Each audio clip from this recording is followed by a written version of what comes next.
안녕하십니까. 자, 이번엔 여러분들이 해양경찰학개론 본 진도의 첫 시간입니다. 이제 여러분들이 이 해양경찰학개론은 6경에서 말하는 그 경찰학개론의 앞부분과 거의 흡사합니다. 그래서 아마 6경을 공부하셨던 분들은 상당히 익숙한 그런 분야일 겁니다. 근데 이제 강의하는 패턴이나 이런 부분이 조금 다를 수 있기 때문에 만약에 이제 해경을 처음 공부하시는 분들이라면 처음에 관심 있게 집중력 있게 잘 들으셔야 될 거고, 육경을 공부하시다가 이제 해경으로 오시는 분들이라면 이제 다른 데서 배우셨던 그 부분을 이제 한번 검사 한번 해본다, 아니면 이제 가볍게 체크를 한번 해보겠다, 이렇게 생각을 하셔도 될 수 있는 그런 부분입니다. 이 해양경찰학개론의 이제 제 교재의 특징을 제가 잠깐 설명을 먼저 하고 시작을 할게요. 일단 목차를 보면 뭐 총각론이 있고 총론이 한 권이고 강론이 별도 한 권입니다. 그래서 이제 세트로 만들어져 있지 않습니다. 그 점 주의하셔야 됩니다. 일반적으로 책들은 총각론으로 나오면 한꺼번에 묶어서 파는데 아마 그런 교재가 아닙니다. 이 부분 좀 주의를 좀 하셔야 될 부분이 있겠죠. 그리고 이제 또 하나는 책의 특징은 뭐 총론의 제1편, 제1장, 제1절, 그래서 1, 2, 3 이렇게 가는데 제교 규정은 약간 다르게 되어 있습니다. 보면 제1절 해양경찰의 의의와 분류 보시면 1번이 붙어 있는데 편집이 좀 되어 있습니다. 그죠? 01, 뭐 02, 03 이렇게 돼서 표 형태로 들어 있습니다. 근데 이 교재의 특징은 두 가지인데요. 하나는 표 형태로 되어 있다라는 겁니다. 그래서 표 안에 딱딱 순서대로 정리가 일단 되어 있습니다. 그래서 일단 그게 첫 번째 특징이고, 두 번째는 조문 원문이 실려 있는 경우들이 꽤 많습니다. 그리고 조문 원문이 실려 있을 뿐만 아니라 조문이라면 제 무슨 법, 제 몇 조, 몇 항인지를 정확하게 지적을 해놨습니다. 그래서 여러분들이 이제 복습을 하실 때도 조문을 찾아가 보실 수 있게끔 제가 이제 구조를 만들어 놨습니다. 그래서 그냥 대충 베껴 가지고 책을 만들지 않습니다. 이제 정확하게 출처를 가능한 한 밝히려고 노력을 했습니다. 그 점 여러분들이 기억을 좀 해주시고, 조문이라면 여러분들이 꼭 한 번씩은 찾아가 주셨으면 제가 이제 요령을 하나 말씀드리고, 또 하나는 여러분들이 요즘에 거의 대부분이 이제 수험생들도 휴대전화를 가지고 있습니다. 그죠? 이제 휴대전화 아니면 탭 아니면 뭐 경우에 따라서 노트북을 보시는 분도 있겠지만, 이 휴대전화에 보면 앱을 하나 까시기 바랍니다. 법제처에서 만든, 즉 국가가 만든 거죠. 국가법령정보센터라고 하는 앱이 하나 있어요. 무료 앱입니다, 당연히. 여러분들이 뭐 아이폰을 쓰시든 아니면 안드로이드 형태의 폰을 쓰시든 간에 어떤 폰이든 간에 국가법령정보센터라고 하는 앱을 까시고 안에서 이제 확인을 하실 수 있어요. 그래서 법령 검색도 되고 행정규칙 검색도 되고 판례 검색도 되고 헌법재판소의 어지간한 어떤 판례나 결정례들은 다 검색이 됩니다. 그렇기 때문에 반드시 앱을 까셔가지고 중간중간에 이제 확인을 좀 해달라. 이제 그거는 이제 육경에서의 경찰학개론이나 해경에서의 이 해양경찰학개론은요, 관련된 법령들이 굉장히 많습니다. 여러분 잘 아시죠? 그러다 보니까 가지만은 너무 바람 잘 날 없다고 계속 바뀌잖아요. 그죠? 책 사서 새 책 샀다고 진짜 새 책이 아니에요. 왜냐면 내일 바로 구판이 돼요. 왜요? 내일 바뀌거든요, 조문이. 그래서 계속 바뀝니다. 그래서 일단 여러분들이 그 점은 일단 주의하셔야 되고요.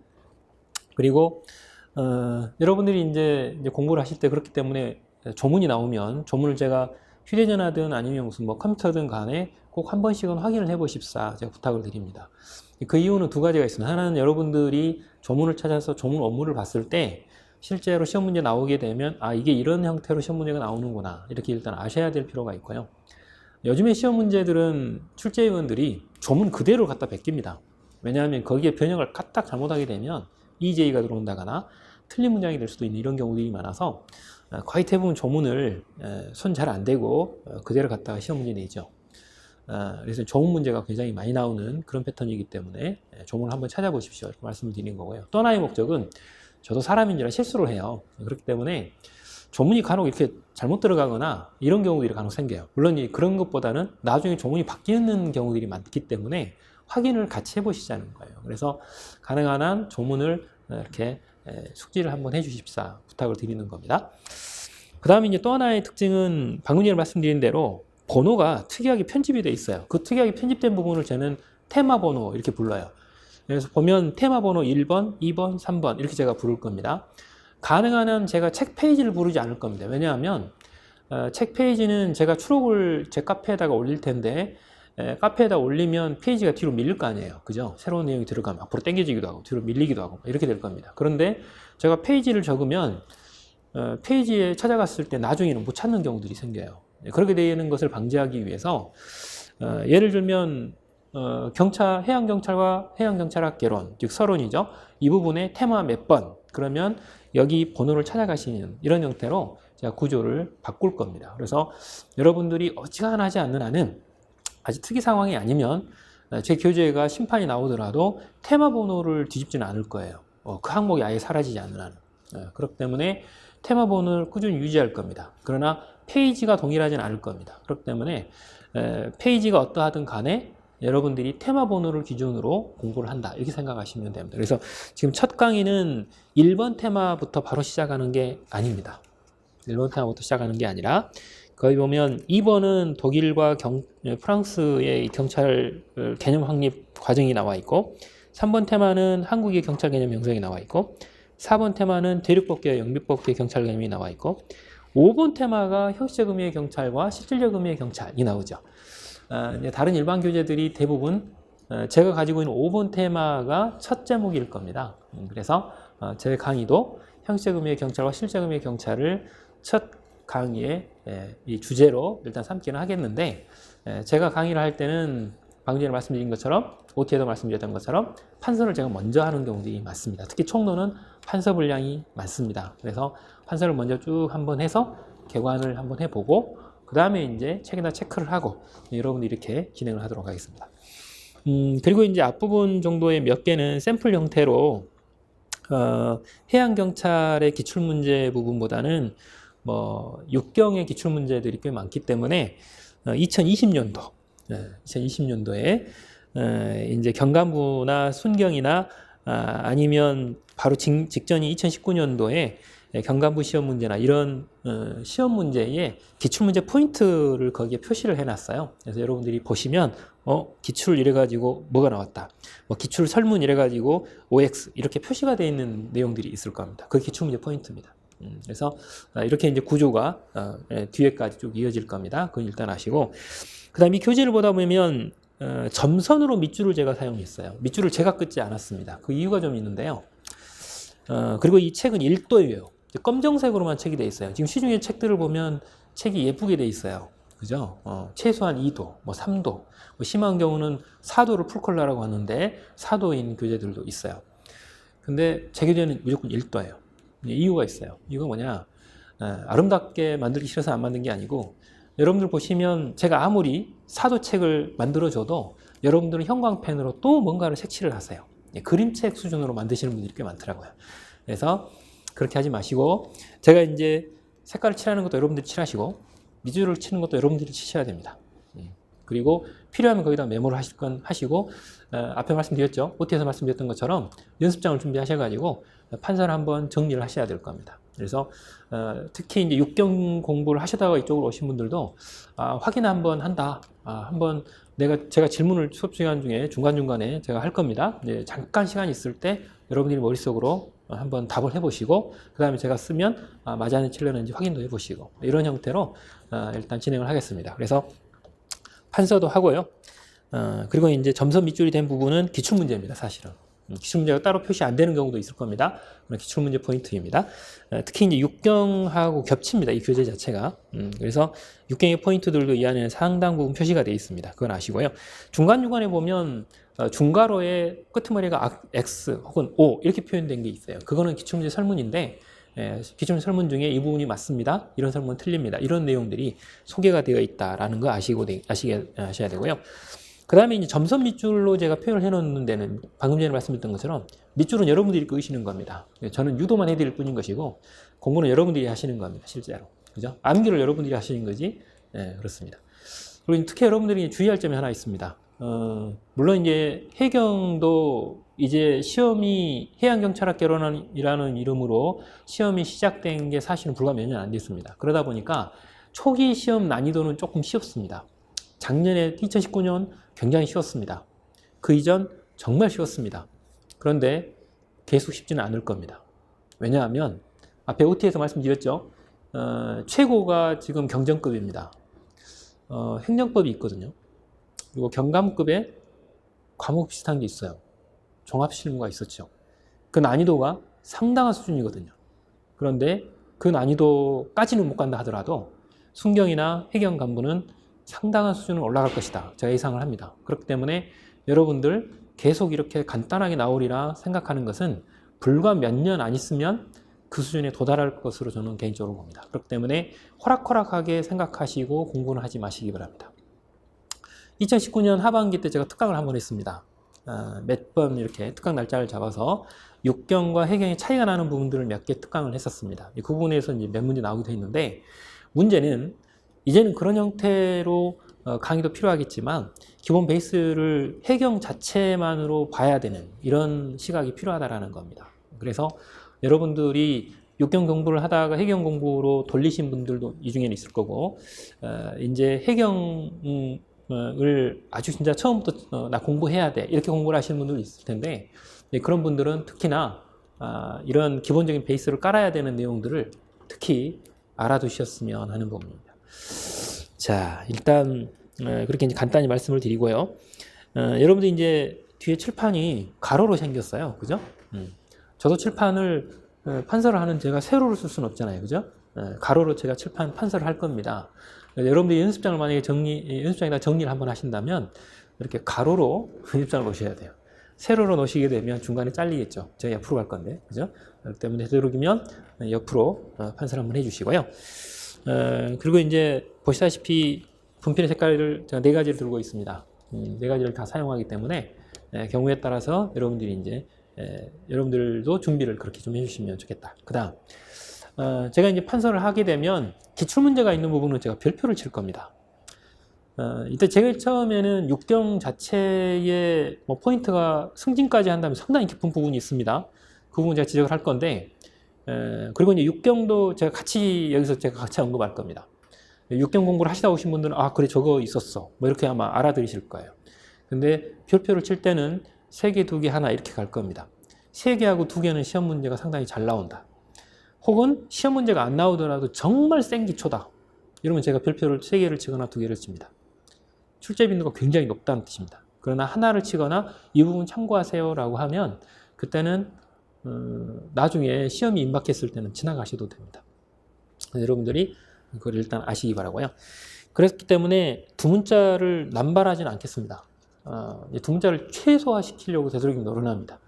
되도록 사용 안 하려고 합니다. 왜냐하면 두 문자로 풀 수 있는 부분도 물론 있습니다. 그런데 요즘에 두 문자로 풀 수 있을 정도로 호락호락하게 문제가 안 나와집니다. 그리고 여러분들 보시면 아시겠지만 원래 조문 자체가 굉장히 긴 것을 해경에서도 문제를 만들어 버립니다. 그래서 노래를 불러야 될 정도로 긴 어떤 두 문자가 필요할 부분도 있을 수 있어요.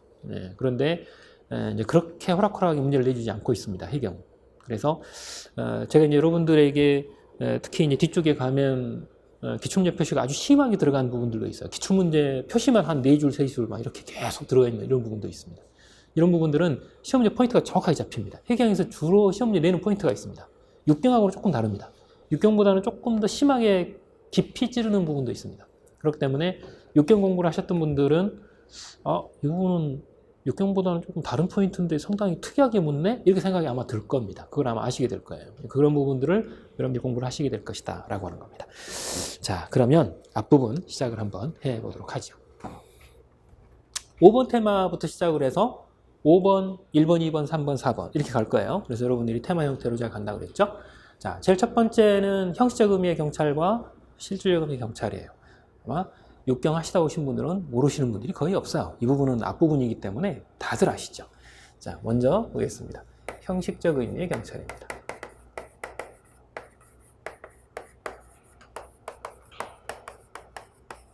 그리고 실질적 의미의 경찰입니다.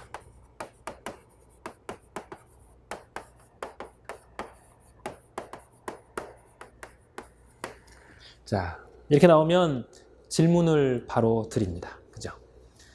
형식적이라고 했고 실질적이라고 했습니다. 형식적 뭐뭐, 실질적 뭐뭐는요, 경찰학개론 혹은 해양경찰학개론에서만 나오는 그 개념 패턴은 아니에요. 모든 과목들이 전부 다 이 개념은 다 있어요. 그죠? 근데 특징이 있습니다. 그죠? 특징이 있고 개념 요소가 있습니다. 개념 요소라고 하는 거는 이 개념에 반드시 들어가야 될 단어가 있어요. 그죠? 이걸 가지고 문제를 풀 수 있는 그런 포인트가 있습니다. 그게 뭐냐라고 하는 것이죠. 형적 의미의 경찰의 개념 요소라고 하는 건 특히 두 가지입니다. 이제 해경이 처음이신 분들은 저게 뭘까 생각할 거고, 육경이신 분들은 답이 나와야 됩니다. 형적 의미의 경찰이라고 하면 첫 번째, 뭐에 근거가 있어야 된다? 실정법상 근거가 있어야 됩니다. 실정법의 근거가 반드시 있어야 됩니다. 두 번째, 누가 하는 일이어야 된다? 보통 경찰기관이 하는 일이어야 된다.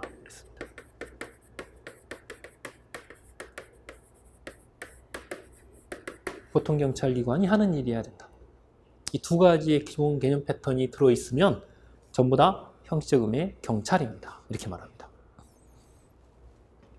여기서 이제 이 두 가지가 도대체 어떤 의미를 갖고 있는가, 여기서 이제 세부적으로 한번 살펴보겠습니다.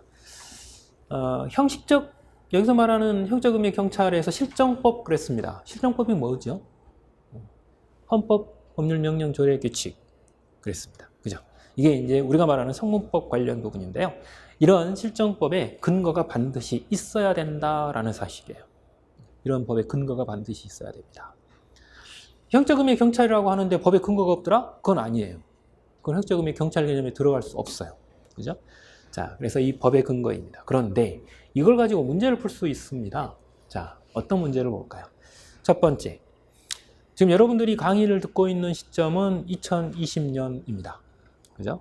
여러분들이 이제 동영상을 듣는 분들이기 때문에 서울에서 들을 수도 있고, 부산에서 들을 수도 있고, 저기 강릉에서 들을 수도 있고, 광주에서 들을 수 있고, 대전에서 들을 수 있어요. 어쨌든 간에, 어디서 듣든지 간에 2020년에 각자가 지금 앉아서 강의를 듣고 있는 그 장소에서의 실정법과 그 장소의 실정법과, 그리고 고려시대, 조선시대, 그리고 삼국시대, 그 이전의 원시시대에 이 경찰 관련된 실정법은 같았을까요? 라는 겁니다. 같았을까요? 실정법이 다 똑같습니까? 아니잖아요. 그죠? 다 다릅니다. 그렇기 때문에 시대에 따라 여기에 나와 있는 형적 의미의 경찰의 개념은 같을 것이다, 다를 것이다? 다를 수밖에 없다라고 하는 겁니다. 특징이 하나 있죠. 그 다음 또 보겠습니다. 실정법이라고 그랬는데요.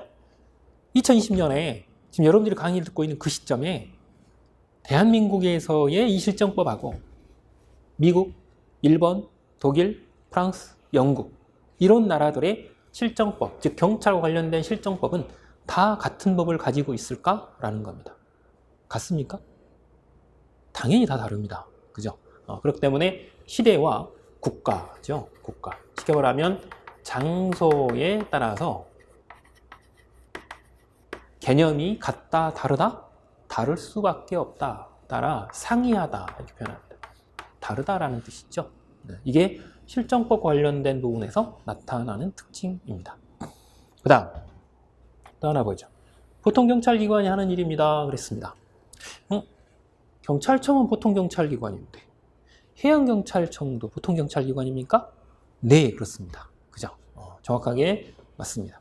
여기서 이제 보통 경찰기관이라고 하는 것을 개념 정의를 하게 되면 제가 경찰행정 조직법 강의를 여기서 해야 돼요. 근데 그럴 수는 없기 때문에 여기서 이제 뭘로 바꾸면 되는지 대략적으로 뭐냐 이걸 보겠습니다. 여기서는 이제 해양경찰 준비하시는 분들이니까 해양경찰청이다 이렇게 생각하시면 됩니다. 해양경찰청을 생각하시면 됩니다. 자, 이렇게 이제 실정법의 근거를 두고 해양경찰청이 하고 있는 일 혹은 경찰청이 하고 있는 일은 모두 다 뭐에 해당이 된다? 형적 의미의 경찰 개념에 해당이 된다 이렇게 보시면 됩니다. 자, 그러면 여기서 이제 답이 하나 나오죠. 보시다시피 실정법의 근거를 두고 해양경찰청과 같은 경찰청과 같은 이런 보통 경찰기관이 하고 있으면 형적 의미의 경찰기관이 들어갑니다. 근데 무엇을 하는지는 따지나요? 여기 해양경찰청 내지는 경찰청이 하고 있는 실정법의 근거가 있으면 형적 의미의 경찰 개념이 들어간다고 제가 이렇게 말씀드렸어요. 그런데 여기에 무엇을 하는지를 따졌습니까? 아니면 누가 하는지를 따졌습니까? 어느 쪽이다? 누가 하는지를 따졌습니다. 즉 해양경찰청에서 법의 근거를 두고 하고 있기만 하면 되는 겁니다. 무슨 일을 하는지는 묻지 않습니다. 무슨 일을 하는지를 묻는 게 아니에요. 그렇기 때문에 이 형적 의미의 경찰 개념이라고 하는 것은 조직 중심의 개념이다? 아니면 작용 또는 성질 중심의 개념이다?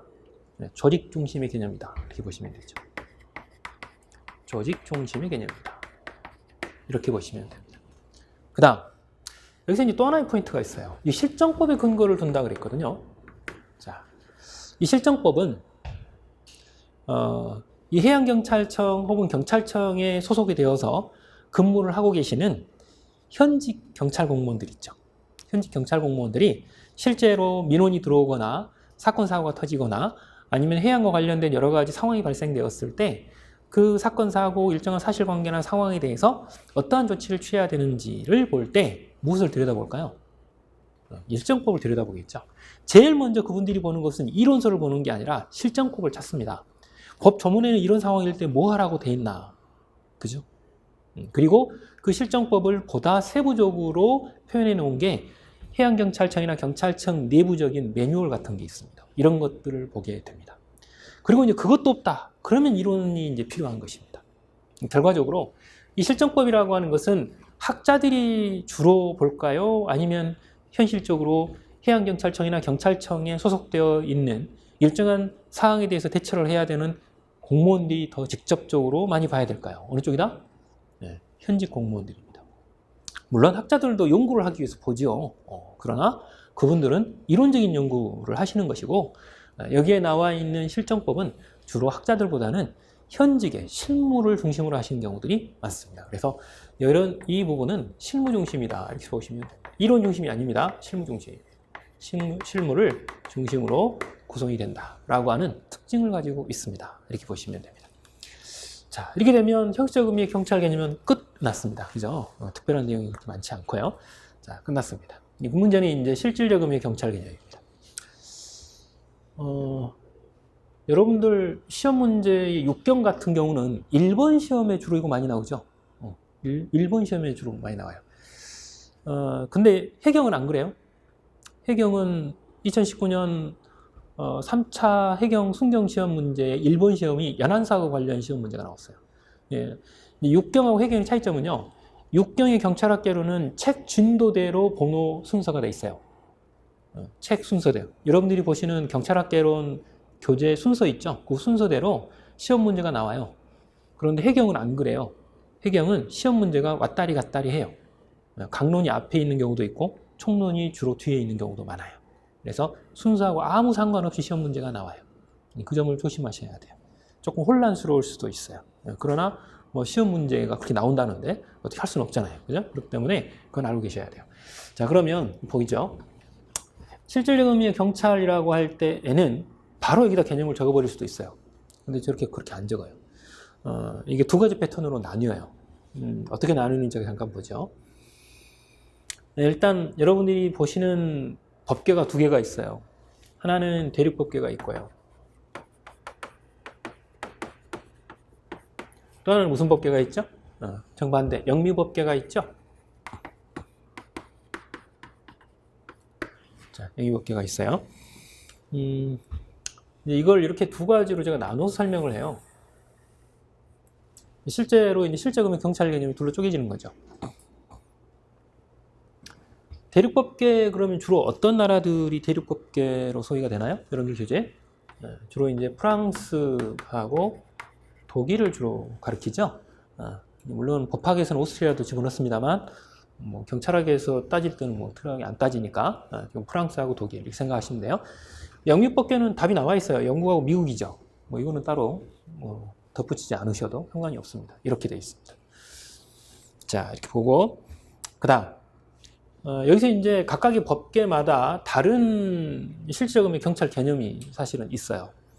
근데 여기서는 바로 쓰지 않습니다. 왜냐하면 제가 역사를 여기다 제가 살을 붙여야 되는 상황이 있기 때문에 그렇게 하지 않고 이제 테마를 네 가지로 잡습니다. 첫 번째, 1번 목적. 각각의 법계마다 실제금의 경찰 개념이 형성되기 위한 목적이 달라요. 다른 목적을 가지고 있어요. 두 번째, 권력의 기초가 달라요.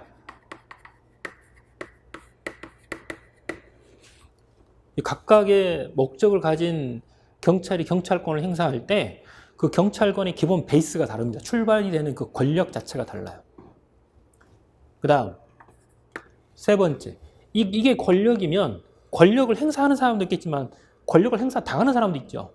대상이 있을 겁니다. 그 대상이 누군데? 대상이 있어요. 그리고 네 번째, 이런 권력을 가지고 이 대상들에게 권력을 행사할 때 어떤 권력을 주로 행사하느냐? 사용하는 주된 수단이 있어요. 어떤 수단을 주로 사용하는지, 권력적 수단을 사용하는지, 비권력적 수단을 주로 사용하는지, 뭐 이런 것들에 따라서 이렇게 네 가지 개념 패턴이 서로 있어요. 그런데 이 부분을 제가 네 가지를 줄줄이 바로 써버릴 수 있습니다. 근데 써버리면 외우시더라고요. 이거를 그냥 외우시면 좋은데 두 문자로 외우시면 좀 심각한 문제가 발생합니다. 두 문자로 외우시면 안 됩니다. 못 외우게 한다 그랬죠, 두 문자로. 그래서 이거 생각하셔야 돼요. 오른쪽에 제가 역사를 쓰면 자동으로 이게 메꿔집니다. 각각의 프랑스와 독일의 역사를 보면 이 네 가지가 메꿔집니다. 영국도 물론 마찬가지입니다. 영미법계도. 그런데 여기다가 바로 제가 써버리면 두 문자로 외우시더라고요. 아마 이거 경찰학교에서 외우신 분들이 꽤 있을 겁니다. 외우시면 곤란합니다. 그죠? 자, 그래서 이거는 제가 맨 마지막에 제가 메꾸겠습니다. 자, 그리고 이쪽으로 옵니다. 여기서 이제 제가 여러분들에게 보여드리고자 하는 역사가 있습니다. 대륙법계에서의 경찰 개념 발달사, 영미법계에서의 경찰 개념 발달사라고 하는 거예요. 여기서 이제 정확하게 표현한다면 경찰이란 무엇인가라는 거예요. 경찰이 도대체 뭐지? 경찰이 뭐 하는 조직이지? 라는 거죠. 자, 이게 이제 필요한 거예요. 근데 저기는 가로로 되어 있는데 여기는 제가 세로로 갈 거예요. 하나는 위쪽은 영미법계를 제가 소개를 하겠습니다. 영미법계는 간단하고요. 역사는 엄청 긴데 설명할 걸 짧아요. 아주 간단합니다. 근데 대륙법계입니다.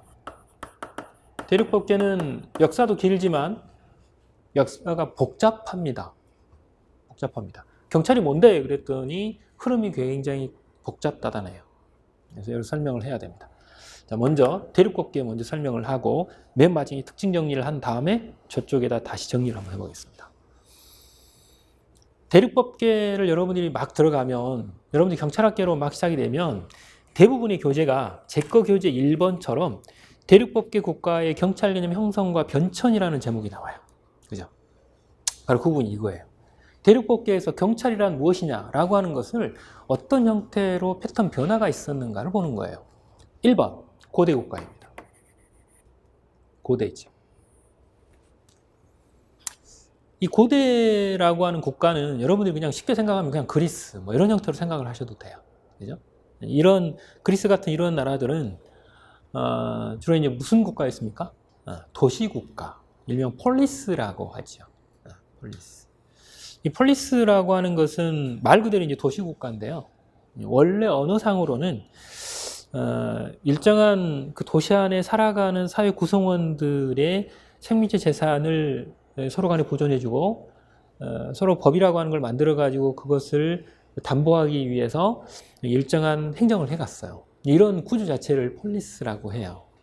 그런데 이런 것들을 서로 간에 관리해주는 어떤 복지와 같은 것들이 있는데 우리는 그런 것들을 폴리티아라고 부릅니다. 근데 여러분들 아마 여기서부터 시험 문제 거리였죠. 폴리티아예요.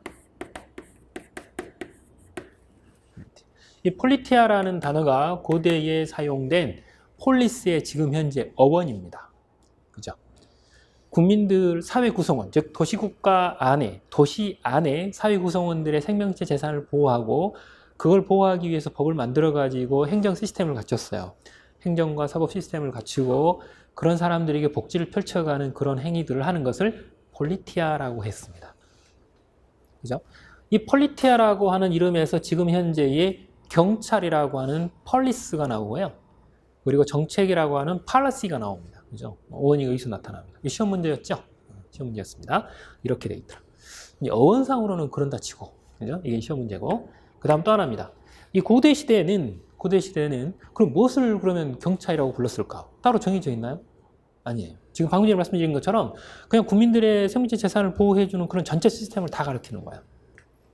그래서 지금 같으면 그걸 뭐라고 하느냐? 헌법. 헌법. 그죠? 혹은 정치. 이 전체를 뭐라고 했다? 이 폴리티아라고 하는 이 경찰의 개념 안에 포함을 시켰어요. 전체가 다 들어있어요. 그냥 통으로. 그죠? 자, 이게 고대 시대. 이게 고대 시대입니다. 여러분들이 이제 시험 문제는 주로 딱 두 가지죠. 시험 문제 나오는 것만 제가 지적을 해드렸어요. 그 다음, 한 단계를 더 가보겠습니다. 이 한선 가는데 역사에서는 몇백 년, 몇 천년이 가야 됩니다. 그죠? 그런데 여기서는 아주 간단하게 한번 가보겠습니다. 그 다음 시대는 중세시대입니다. 중세시대입니다. 여기서 말하는 중세는 세계사책에서 말하는 중세시대하고 약간 다릅니다. 경찰학에서 말하는 중세시대는 약간 다른 세기를 가리킵니다. 몇 세기죠? 네. 외우셨죠? 14세기부터 16세기를 가리킵니다. 세기를 못 외우시면 문제가 큽니다. 그죠? 14세기부터 16세기입니다. 중세시대라고 하는 시대는 누가 존재하던 시대인가요? 생각나죠? 누구예요? 여러분들 생각에는 그냥 왕. 그렇습니다. 왕입니다. 네, 여기서는 이제 왕이라고 하실 수도 있고요. 네, 절대군주라고 합니다. 군주죠. 군주입니다. 이 군주가 왕이죠. 그런데 앞에 뭐라고 붙어 있는데? 절대. 특이한 단어가 붙어 있어요. 그죠? 자, 근데 문제는 이 사람이 왕으로서, 절대군주로서 막강한 어떤 실권을 장악했습니다. 그런데 이 사람이 권력을 장악한 것이 자기 스스로가 잘나서 장악했습니까? 누군가가 줬습니까? 네, 누군가가 줬어요. 누가 줬죠? 기억나십니까? 이 권한은 누구로부터 온 것이다? 신으로부터 온 것입니다. 그죠? 네, 캐톨릭입니다. 지금 현재. 캐톨릭에 보면, 영화를 보면 절대군주 옆에 십자가에 아주 호리호리한 의리의리한 어떤 지팡이를 들고 왕관을 쓰고 왕관 같은 걸 쓰시고 십자가를 이렇게 그리시고 꼭 따라다니시는 분이 한 분 계세요. 성직자가 한 분 계시죠. 이 신부님입니다. 그죠? 이 사람이 대관식을 통해서 누구에게 왕관을 씌워줍니까? 왕에게. 그죠? 이걸 우리는 왕권 신설이라고 합니다.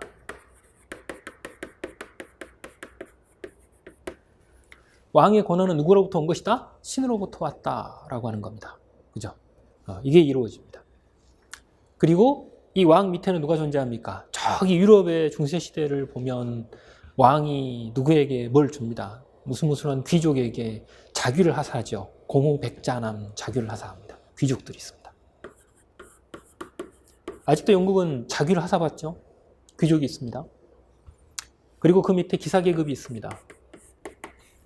아주 멋진 말을 타고 이렇게 귀족들과 함께 돌아다니는 그분들이 있습니다.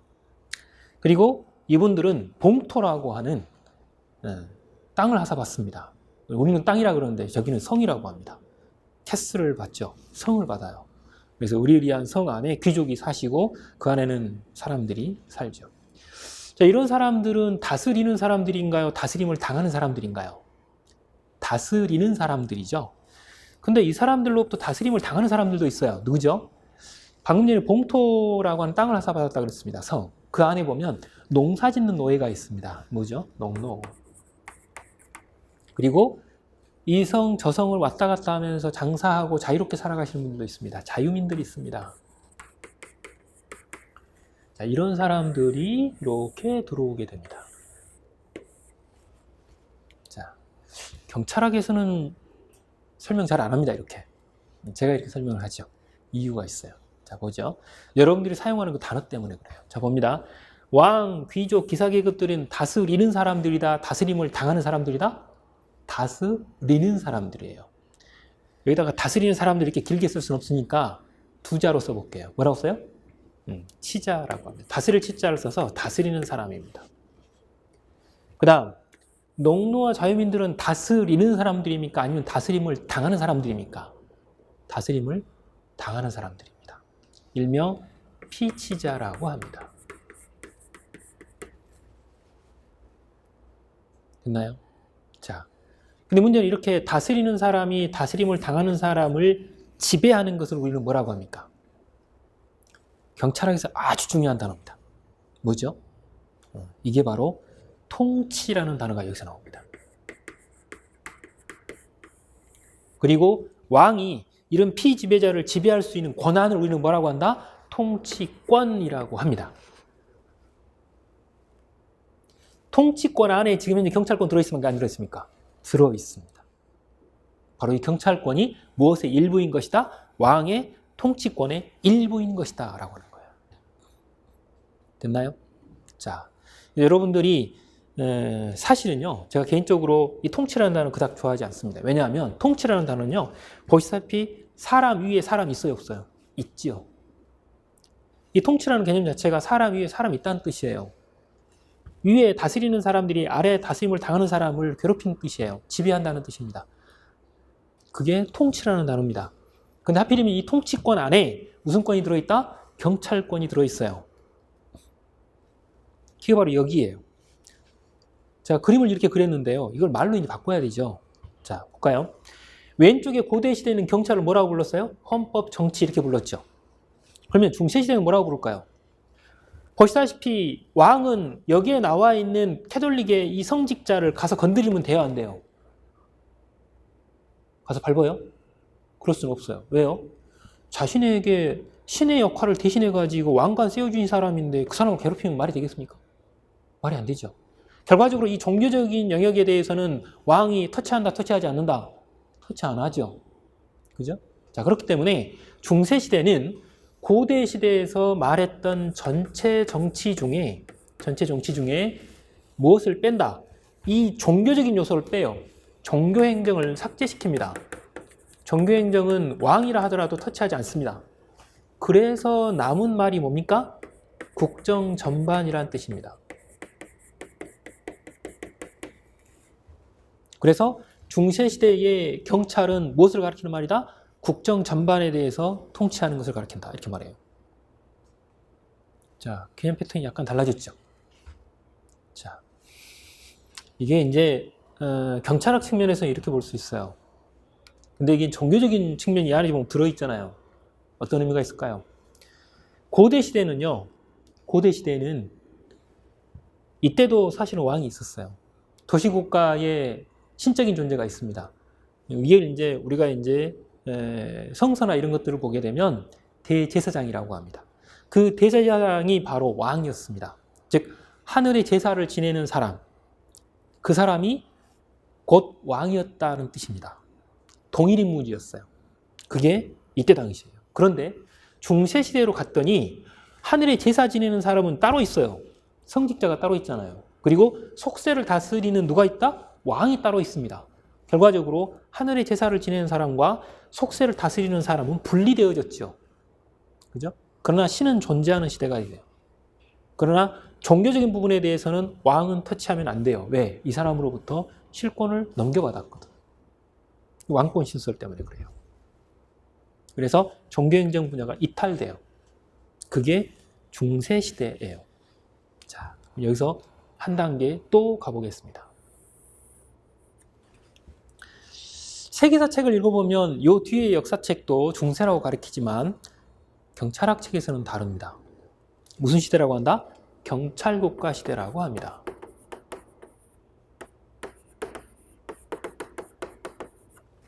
몇 세기부터죠? 여기 16세기네요. 17세기가 돼야 되죠? 몇 세기까지 가야 되나요? 18세기 중엽까지 갑니다. 그죠? 여기까지를 경찰국가 시대라고 그래요. 그래서 여러분들 경찰학 책들은 주로 18세기 이렇게 주로 말을 해요. 18세기라고 주로 돼 있는 책들이 많은데 이렇게 이제 영향을 받아가지고 핵심은 18세기에 있죠. 이렇게 돼 있어요. 이 경찰국가 시대입니다. 이 경찰국가 시대는 그럼 어떤 세기냐? 여기보다는 학문적으로 조금 더 발전된 시대예요. 학자들이 이 왕이 펼치고 있는 행정을 고민하게 돼요. 왕이 하고 있는 모든 행정이 다 똑같은 행정인가? 아니다라고 하는 걸 여기서 아시게 돼요. 그래서 여기서 이제 오행정론이라고 하는 게 나와요. 여러분들이 행정을 하시지 않기 때문에 잘 모르시겠지만 행정을 하게 되면 오행정론이라고 하는 게 있어요. 그게 여기에 이제 나타나는 시기가 바로 이 시기예요. 그러면서 왕이 가지고 있는 권한을 5개로 쪼개요. 크게 나누면 2가지로 쪼개고 많이 나누면 5개로 쪼개는 거예요. 그런데 2가지로 쪼개는 걸 먼저 한번 생각을 해보겠습니다. 앞에 보시면 국정 전반 이렇게 돼 있죠. 자, 똑같이 한번 적어보죠. 국정 전반입니다. 종교행정은 이 안에는 안 들어 있습니다. 당연히. 자, 됐죠. 근데 문제는 여기에서 이 국가라고 하는 하나의 존재를 다스릴 때 왕이 국가의 존립을 위해서 왕이 있든 무슨 대통령이 있든 무슨 수상이 있든 아니면 무슨 위원회가 국가를 어떻게 다스리든 간에 국가가 존재하기 위한 행정이 있고요. 국가가 존재하기 위한 행정이 있고 국민들을 잘 먹고 잘 살게 하기 위한 행정이 있다라고 하는 것을 찾게 돼요. 이게 2가지로 일단 쪼개지게 됩니다. 그런데 이 중에 경찰국가 시대라고 하는 것은 국민들이 최소한 안전하게 살고 잘 먹고 잘 살게 하는 것을 일반적으로 경찰이라고 한다라고 생각을 하게 돼요. 그래서 국가의 존립을 목적으로 하는 부분들을 빼게 됩니다. 국가의 존립을 목적으로 하는 행위들을 빼면 뭐가 되느냐? 아니면 결과적으로 남는 게 뭐냐? 사회 질서 유지와 복리 증진이 이 안에 남게 된다는 것을 알게 돼요. 그죠? 전체 국가 행정은 크게 2가지 편이다. 하나는 국가 자체를 존재하게 하는 부분이 있고 또 하나는 국민들이 질서 있게 살면서 잘 먹고 잘 살게 해주는 이런 일들이 있더라라고 하는 것으로 나누어지게 됩니다. 그런데 여기서 말하는 국가 존립을 목적으로 하는 행정이라고 하는 걸 우리가 뭐라고 하느냐? 국가 목적적 작용이라고 그래요. 국가 목적적 작용이다. 이렇게 우리가 표현을 하고 밑에 나와 있는 사회질서유지와 복리증진을 목적으로 한다라고 하는 것은 사회목적적 작용이라고 해요. 사회목적적 작용이다. 이렇게 둘로 구분을 하게 됩니다. 이랬을 때 국가가 존립하기 위한 목적으로 행하는 행정들은 5행정론 중에 4가지가 이 안에 들어가요. 자, 외우시는 분들도 아마 있을 거지만 묻겠습니다. 왕이 존재하든 대통령이 존재하든 수상이 존재하든 무슨 위원회가 존재하든 간에 국가가 살아남기 위해서 있어야 될 행정이 뭐가 있습니까? 제일 첫 번째. 일단 있어야 되는 거 군사력이 있어야 됩니다. 뭐 최소한 국가를 이렇게 지켜야 될 거 아닙니까? 그죠? 군사행정이 있어야 돼요. 2번째. 뭐 군인들 아니면 총 들고 싸우고 미사일 쏘고 비행기 날르고 뭐 이렇게 배도 타고 해야 되는데 우리는 그러려면 뭐가 있어야 되죠? 돈이 있어야 돼요. 돈 누가 내야 돼요? 국민들이 세금 내야 돼요. 그죠? 그거 관리하는 걸 뭐라 그래요? 재무행정이라고 그래요. 재정이라고도 하죠. 재무행정이라고 그래요. 그 다음 국가가 돈 많고 군사력이 있어가지고 쌈박질 잘한다 그러면 무조건 다른 나라하고 쌈만 해야 됩니까? 그럴 수는 없잖아요. 되도록이면 쌈 안 하고 사이좋게 살아야 될 거 아닙니까? 그죠? 그걸 우리가 뭐라고 한다? 외무행정 혹은 외교행정이라고 해요. 그죠? 자, 그리고 나서 이런 시스템들이 무너뜨리는 사람들에 대해서는 처벌도 하고 뭐 이런 시스템을 갖춰야 돼요. 우리는 그걸 뭐라고 그래요? 사법행정이라고 하죠. 이런 4가지 행정이 바로 국가목적적 작용에 해당이 되는 행정들이에요. 이거는 이 4가지는 이 국가가 어떤 형태, 어떤 누가 통치를 한다 하더라도 이 4가지는 국가가 살아남기 위해서 있어야 될 것들이라는 거죠. 이런 것들은 경찰이 아니에요. 그래서 이거는 빼요. 국정 정반에서 국가목적적 작용에 해당이 되는 이 국가의 존립을 목적으로 하는 것들은 빼고 나머지가 이거예요. 근데 이 사회목적적 작용 혹은 사회질서유지와 복리증진을 목적으로 하는 이 부분을 우리가 뭐라고 하느냐? 이걸 우리가 내무행정이라고 불러요. 내무행정이라고 부르죠. 그래서 군사, 재무, 외무, 사법, 내무 이렇게 부르죠. 그래서 5행정론이에요. 작용으로는 2가지로 나뉘죠. 그러나 행정으로는 5개가 돼요. 그리고 여기 다시 한번 보세요. 질서유지죠? 여기는 복리증진이죠? 자, 여기에 나와 있는 질서유지는 적극적인 요소예요? 소극적인 요소예요? 이건 소극적 질서유지 우리가 이렇게 말하잖아요. 이거 소극적인 거예요. 그러나 복리증진이라고 하는 것은 잘 먹고 잘 살게 하는 일이죠. 그럼 소극적인 거예요? 적극적인 거예요? 얘는 적극적인 거예요. 그래서 내무행정이라고 하는 것은 소극적 질서유지 플러스 적극적 복리 증진을 합쳐서 우리는 뭐라고 한다? 내무행정이라고 한다. 결과적으로 보면 경찰국가 시대에는 무슨 행정만을 경찰이라고 불렀다? 내무행정만을 경찰이라고 불렀다. 이렇게 보시면 되지. 됐나요? 자, 그러면 뭔가 이렇게 계속 주네요. 그죠? 계속 줄고 있어요. 뭔지 모르지만. 자, 일단 나중에 정리를 하겠습니다. 자, 그 다음, 여기서 이제 그 다음으로 넘어가야 되는데, 이때 넘어갈 때 문제가 하나 발생이 돼요. 자, 봅니다. 여기 보면 몇 세기에서 멈췄나요? 18세기 중엽에서 멈췄습니다. 이제 대부분 경찰학개론 교수님들은 여기다가 이제 시대적 배경을 간단히 쓰고 그 다음에 바로 법치국가를 확 넘어가 버립니다. 근데 저는 그렇게 못 넘어갑니다. 왜냐하면 여기 역사적 사건이 굉장히 크거든요. 세계사 책에서 어마어마한 비중을 가지고 있는 게 바로 이놈이에요. 그래서 이 부분은 포인트를 맞춰요. 자, 이 부분은 경찰학개론 책에는 안 나와요. 저 책에도 안 써졌어요. 그런데 강의를 할 때는 이 부분을 정확하게 연도를 지적해요. 뭐냐? 1789년이에요. 1789년. 이거는 경찰학개론 책에서 시험 문제가 나오거나 그러진 않아요. 참고로 일단 보셔야 돼요. 근데 이건 뭐 하는 시대인데 노란색으로 쓰면서 동그라미 쳐놨습니까? 이게 프랑스 대혁명이에요.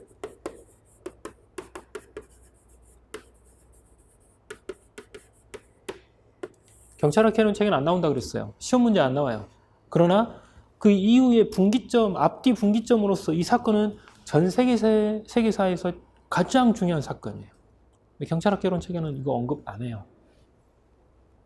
엄청 중요하지. 자, 프랑스 대혁명이라고 하는 거는요, 그 이전 시대를 세계사 책에서는 중세 시대의 종말을 고하는 걸로 봐요. 그리고 프랑스 대혁명 이후에 시민선언이 이루어지면서 결과적으로 국가가 법치국가로 전환이 되는 사건이 바로 이 사건이에요. 그 이전에는 법치가 아니고요, 인치예요. 누가 지배해요? 왕이 지배하는 시대이고, 그리고 프랑스 대혁명 이후에는 법이 지배하는 시대예요. 법치 시대가 돼요. 이 프랑스 대혁명 때의 분기점을 가지고 있어요. 그런데 프랑스 대혁명은 역사적인 사건인 거고요. 이 역사적인 사건에 영향을 미치는 여러 가지의 사상들이 이 안에는 들어있어요. 어떤 사상들이 있을까? 여기서 여러분들이 알아두셔야 할 것은 그냥 기동력만 하세요. 이 프랑스 대혁명으로 인해서 시민선언이 이루어졌는데 그 선언문 안에 이런 내용이 들어있어요. 권력 분립과 법치주의를 선언하지 않는 그런 국가는 국가가 아니다라고 하는 선언을 해요. 법에 의해서 통치하지 아니하고 권력이 나눠져 있지 않으면 그건 국가가 아닙니다. 이런 선언이 들어있어요. 그래서 결과적으로 이 프랑스 대혁명에 영향을 미친 사상이 안에 들어있죠. 방금 뭐라고 했죠?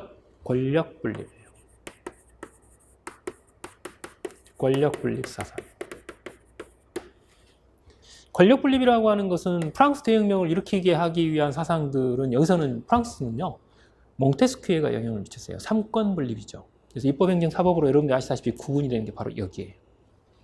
근데 이렇게 되기 위해서는 결과적으로 그 이전의 주인공은 누구였는데 그 이후의 주인공은 누구로 바뀌어요.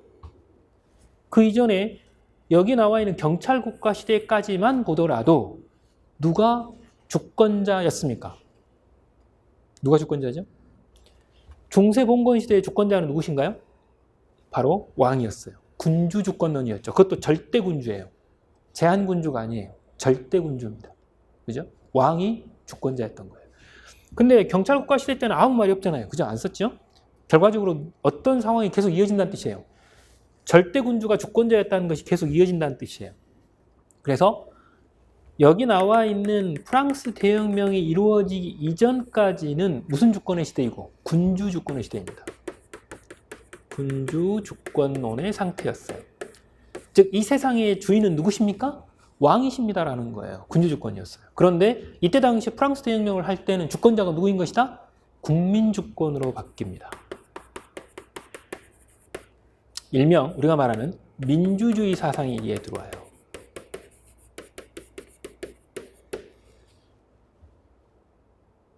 누가 주인이에요? 내가 주인이에요. 그 국민이죠. 그리고 여기에 또 더 나와서 이 사람들이 가장 소중하게 생각했던 게 있어요. 뭐죠? 내 자유. 나의 자유예요. 그래서 개인주의 혹은 자유주의 이런 형태로 봐요. 그런데 이 자유가, 이 개인이 가지고 있는 이 자유가 어디서부터 왔어요? 신으로부터 왔어요? 아니면 원래 나는 자유로웠어요? 국가가 만들어지기 이전부터 나는 원래 자유로웠어요 라는 생각이 답이에요. 그러면서 자연법 사상이 여기에 나타나요. 자연법 사상이죠. 그 이전에는 누가 주인공이었어요? 군주가 주인공이고 신이 주인이었어요. 그러나 이제는 아니에요. 내가 주인공이고 나의 자유가 중요해요. 나의 자유는 신이 준 게 아니라 이때 당시에는 뭐라고 생각했다? 신이 준 게 아니고 국가가 만들어지기 이전부터 나는 원래 자유로웠어. 나는 원시시대부터 자유로웠어. 이 생각을 하는 겁니다. 그게 자연법 사상입니다. 그리고 이런 것들을 열심히 가르치어서 퍼뜨리고자 했어요. 우리는 그걸 뭐라 그래요? 계몽철학이라고 하죠.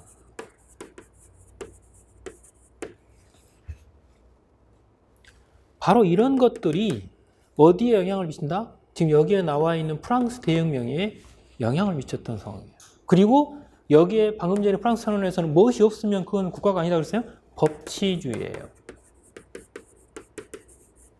법에 의해서 통치하라는 거예요.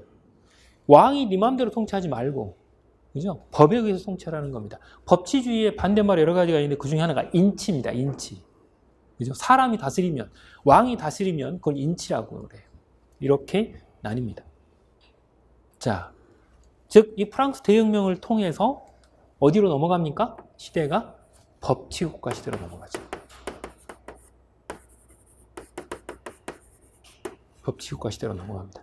그게 바로 18세기 후반부터 이렇게 됩니다. 왜 18세기 후반부터라고 합니까? 이거 몇 세기예요? 18세기 후반이잖아요. 그죠? 그래서 여기에 영향을 받아요. 여러분들 교재에는 이것도 굉장히 시험 문제가 꽤 많이 나왔죠. 근데 이제 많이 나왔다고는 제가 말하는데 별표는 제가 나중에 칠게요. 자, 이렇게 보시고. 그 다음, 법치국가입니다. 이렇게 이제 1789년에 프랑스 대혁명은 시험 문제는 안 나오지만 이렇게 역사적으로 뒷 배경에서 굉장히 큰 이슈가 돼요. 그래서 여러분들이 이제 앞에 나오는 거 이게 나오고요. 자, 이러면서 혁명은 프랑스에서 터졌는데 계기가 된 것은 프로이센이라는 나라에서 더 먼저 나오게 돼요.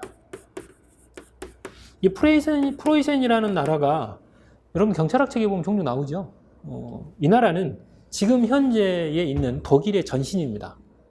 지금 현재 독일의 전신이 프로이센인데요. 프로이센에서 1794년에 무슨 법이 만들어지죠? 일반 란트법이 만들어집니다. 일반 란트법. 일반 란트법이라고 할 때 이 란트라는 이 표현이 있죠. 이건 일반 주법이라고 하는 뜻이에요. 이 란트가 독일어로 다스 란트라고 하는 이 란트가 주입니다. 영어로는 랜드입니다. 랜드. 근데 이제 독일어로는 란트라고 있죠. 그래서 이게 이제 일반 주법입니다. 결과적으로 이런 법에서는 앞에서 보셨던 것처럼 사회질서유지와 공공복리증진이라고 하는 이런 요소들이 있죠. 이런 요소들을 다 받아들였습니까? 아니면 그 중에 일부만 받아들였습니까? 그 중에 일부만 받아들였어요. 여기서 이제 여러분들에게 힌트가 하나 나가요. 여기서 이제 무슨 문제가 생기는가? 그게 이제 여러분들이 여기서 이제 보셔야 될 내용인데요. 쭉 보시고 여러분들에게 이제 하나 질문을 드립니다. 이 강의가 좀 길죠? 조금 이따 쉴 텐데요. 쉬는 시간이 되면 이제 쉬는 시간에 잠깐 강의 하나 듣고 담배 피러 가시는 분도 있을 것이고 뭐 궁금하시면 뭘 사드시는 분도 있을 것이고 물 한 잔 드시는 분도 있을 것이고 있을 겁니다. 근데 내가 담배를 핀다 생각을 해보죠. 자, 강의를 이제 한강 듣고 강의가 엄청 기네. 첫 강의가 길어. 그래서 이제 담배를 탁 이렇게 밖에 나가서 길거리에 나가서 이렇게 딱 물고 독서실 밖에 나가가지고 물고 라이터 불을 탁 붙여가지고 한 대를 쫙 빨았어요. 아마 담배 피시는 분들은 이렇게 한 대 불을 딱 붙여가지고 딱 빠는 그 기분이 굉장히 좋다 그러시는데 쫙 어쨌든 간에 쫙 빨았습니다. 그런데 쫙 건너편에 몇 미터 앞에서 나하고 비슷한 연배의 경찰이 나한테 막 걸어오고 있어요. 아주 희색이 만연한 형태로 이렇게 나한테 막 걸어옵니다. 그럼 여러분들이 담배를 딱 물고 한 대 빡 빨고 있는데 무슨 생각할까요? 객관식으로 드릴게요. 1번. 저 경찰 나한테 왜 오지? 나 뭐 잘못한 거 없는데? 나 아직 담배꽁초 안 버렸는데? 나 뭐 이상한 일 했나? 나 범죄 안 저질렀는데? 이 생각한다. 1번. 그 다음 2번. 와, 내가 아는 친구가 오는데? 아니면 내가 친한 경찰이네. 내가 저 친구한테 뭐 하나 시켜가지고 뭐 하나 서비스 하나 더 받아볼까? 반갑다. 이 생각한다. 2번. 자, 객관식으로 들었으니까 답을 고르십시오. 여러분들의 머릿속에는 1번이십니까? 2번이십니까? 아마 거의 대부분이 1번이실 겁니다. 만약 여기서 2번을 고르셨다면 우리나라 분 아니실 겁니다. 저기 영국 분이시거나 이럴 분일 가능성이 높습니다. 바로 1번이 거의 대부분입니다. 우리나라에서. 왜요? 이때까지 경찰이 나타나면 우리한테 뭔가를 하라고 하고 명령하고 뭐 딱지 끊고 막 이런 것들을 주로 하시다 보니까 경찰이 나타나서 나한테 걸어오는 것 자체를 그닥 달가워하지 않습니다. 그죠? 이렇게 돼요. 자, 그래서 경찰이 보시다시피 어때요? 고대 시대의 헌법 정치하다는 엄청 넓은 경찰의 어떤 개념에서 중세 시대에는 국정 전반으로 줄고요. 경찰국가 시대에는 내무행정이라 그래서 사회 질서 유지하고 복리 증진을 붙인 이 정도였고요. 그리고 법치국가 시대로 가서 프로이센의 일반 주법에서는 그것보다 더 줄였어요. 왜 그럴까요? 방금 전에 기본 베이스가 저기서 보면 통치라고 하는 것에 기본 베이스를 둬요. 경찰, 왕, 공무원 이런 사람들을 생각하면 우리나라 사람들은요 굉장히 강압적으로 생각해요. 나에게 뭔가 다가오는 것 자체가 뭔가를 시키려고 하고 딱지 끊으려고 하고 이래라 저래라 명령하려고 하고 막 이렇게 하는 걸로 생각을 하기 때문에 그 사람들이 나한테 다가오는 거 그닥 달가워하지 않는 게 일반적인 패턴이에요. 그러다 보니까 보시다시피 경찰의 개념을 줄여요, 늘려요? 줄이더라는 거죠. 그래서 여기에 나와 있는 1794년 프로이센의 일반 란트법에서는 앞에서 보셨던 내무행정에서 무엇을 뺐어요? 적극적 복리증진을 빼요. 그래서 뭐만 남깁니까? 소극적 질서 유지만 남기더라라는 겁니다. 그죠? 자, 이 소극적 질서 유지라고 하는 이 부분만 남기고 나머지는 없어집니다. 이게 이제 일반적으로 우리가 말하는 위험 방지라고 우리가 학문적으로 표현하기도 하는 그 부분이죠. 이렇게 돼 있어요. 이걸 1794년 일반 란트법에서 규정을 해요. 근데 이 법 만들었다고 경찰들이 업무 영역이 확 줄어들었을까요? 아니에요. 조금 이따 무슨 사고가 터져요. 자, 보죠. 그 다음 프랑스로 한번 가보겠습니다. 프랑스의 1795년에는 여러분들이 아시는 아주 중요한 법전이 만들어져요. 무슨 법전이죠? 재화형벌 법전이죠.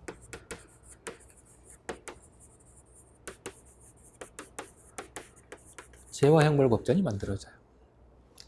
이 재화형벌 법전도 결국에는 위에와 똑같은 패턴으로 가요. 똑같은 패턴입니다. 그래서 내무행정에서 적극적 복리증진을 뺀 나머지 소극적 질서 유지만 경찰의 영역으로 축소를 시키게 돼요. 똑같은 패턴이에요. 근데 왜 안 씁니까? 조금 더 쓸 게 있거든. 그죠? 좀 남기겠습니다. 칸을 좀 띄고. 자, 그리고 이제 다시 프로이센으로 갑니다.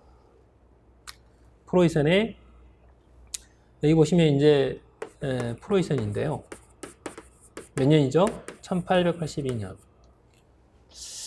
이 프로이센이라는 나라는 방금 전에 제가 말씀드렸죠. 프로이센이 1794년에 법을 만들었어요. 일반 란트법 만들어가지고 적극적 복리증진과 소극적 질서유지라고 하는 내무행정 전체를 이 경찰의 역할이라고 했던 것에서 적극적 복리증진을 빼가지고 질서유지만 남기는, 소극적 질서유지만 남기는 이런 패턴으로 줄였어요. 줄였는데 그 일반 란트법 만들었다고 실제로 경찰들이 거기에서 장을 응해가지고 영역을 확 줄였다 그랬어요? 아니다 그랬어요? 아니다 그랬어요. 왜? 이때까지 몇백 년 동안 해오던 습관이 있어요. 그러다 보니까 적극적 복리증진까지도 계속해서 권력 행사를 했다는 거예요. 그런데 저기 보시는 1882년에 사건이 아주 중요한 사건이 터져요. 그게 뭐냐? 그게 크로이츠베르그 사건 판결이라고 하는 거예요. 크로이츠베르크 판결이라고 하는 판결이 하나 나옵니다. 이건 이제 제가 이제 다른 표현을 하면 전승기념비 사건이라고 그래요. 전승기념비 사건. 이것도 외우시는 분들이 있던데 한번 보죠. 이 전승기념비라고 하는 게 있는데요. 크로이츠베르그는 지명입니다. 이 크로이츠베르그에 한 도시 한가운데 전승기념비가 아주 높게 만들어져 있답니다. 근데 그 주변에 잔디가 심어져 있고 숲이 가꿔져 있고 공원처럼 이렇게 넓게 가꿔져 있는 공원이 있다 그래요. 그런데 그 공원에 사람들이 휴일 같으면, 지금 우리 같으면 이제 토요일이나 일요일이 되면 거기에 사람들이 가서 가족들이 거기에 가서 휴식도 취하고 아이들도 놀고 이러는 공간입니다.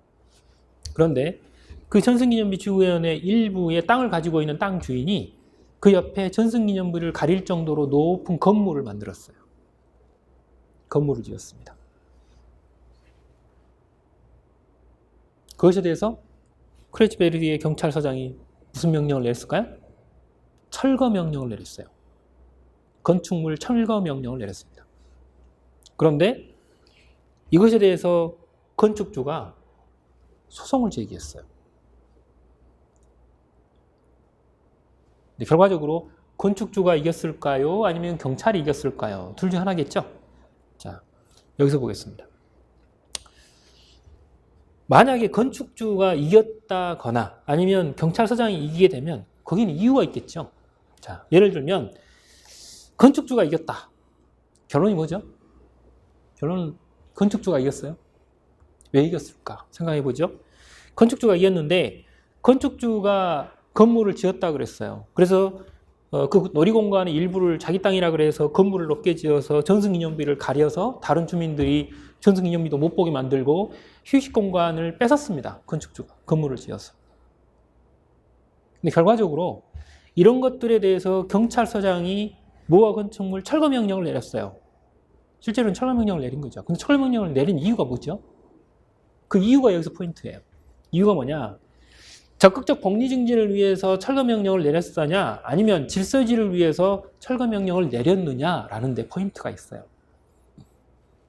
뭐 때문에 철거 명령을 내렸을까요? 그 공원에 가서 뭘 하는 걸 유지시키겠다는 거야. 휴식하고 놀고 쉬는, 그리고 좋은 공기 마시는 이것을 유지해보고자 결과적으로 철거 명령을 내렸다는 거예요. 그럼 결과적으로 그건 질서 유지를 위한 거예요? 아니면 복리 증진을 위해서 철거 명령을 내린 거죠? 어느 쪽이죠? 복리 증진을 위해서 크로이츠베르크의 경찰서장이 건축물 철거 명령을 내렸다는 거예요. 그런데 이미 1794년 일반 란트법을 기준으로 했을 때도 경찰이 명령을 내릴 수 있는 목적은 무엇으로 제한되어 버렸습니까? 질서 유지를 위해서만 명령을 내리라고 했는데 이 크로이츠베르크의 경찰서장은 무엇을 목적으로 지금 명령을 내린 거야? 복리 증진을 목적으로 명령을 내리셨기 때문에 명령을 내린 본질이 목적을 이탈했다 안 했다? 목적을 이탈했다는 거예요. 그래서 결과적으로 누가 이겼다? 건축주가 이기게 됩니다. 결과적으로 이 사건은 경찰의 본질 내지는 경찰의 업무 범위 자체를 목적을 소극적 질서 유지로 한정한 아주 대표적인 판결이 됩니다. 소극적 질서